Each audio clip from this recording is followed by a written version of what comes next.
हिते नाज़रीन खे ब्रेकिंग न्यूज़ ॾियूं त SSP सखर ड्रोन किराइण वारी ख़बर जी तरदीद करे छॾी आहे। SSP सखर जो चवणु आहे त सखर शहर में किथे बि को ड्रोन नाहे किरियो। SSP सखर चयो आहे त सोशल मीडिया ते ग़लति अफ़वाहूं पखेड़ण खां पासो कयो वञे। SSP सखर जो चवणु आहे त ग़लति अफ़वाह पखेड़ींदड़नि जी ॻोल्हा कई पई वञे। अवाम कानून लागू कंदड़ इदारनि जो साथ ॾे, दुश्मन खे मुंहुं तोड़ जवाब ॾे। अहम ख़बर नाज़रीन सां शेयर करे रहिया आहियूं। SSP सखर ड्रोन किराइण वारी ख़बर जी तरदीद करे छॾी आहे। हवाले सां ॿुधाईंदा हलूं त SSP सखर जो चवणु आहे त सखर शहर में किथे बि को ड्रोन नाहे किरियो। SSP सखर चयो आहे त सोशल मीडिया ते ग़लति अफ़वाहूं पखेड़ण खां पासो कयो वञे। SSP सखर पारां चयो वियो आहे त ग़लति अफ़वाह पखेड़ींदड़नि जी ॻोल्हा कई पई वञे।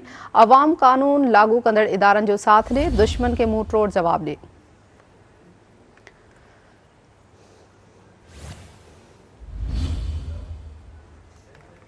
अहम ख़बर आहे सखर मां अवां सां शेयर कयूं पिया। SSP सखर ड्रोन किराइण वारी ख़बर जी तरदीद करे छॾी आहे। SSP सखर जो चवणु आहे त सखर शहर में किथे बि को ड्रोन नाहे किरियो। SSP सखर चयो आहे त सोशल मीडिया ते ग़लति अफ़वाहूं पखेड़ण खां पासो कयो वञे।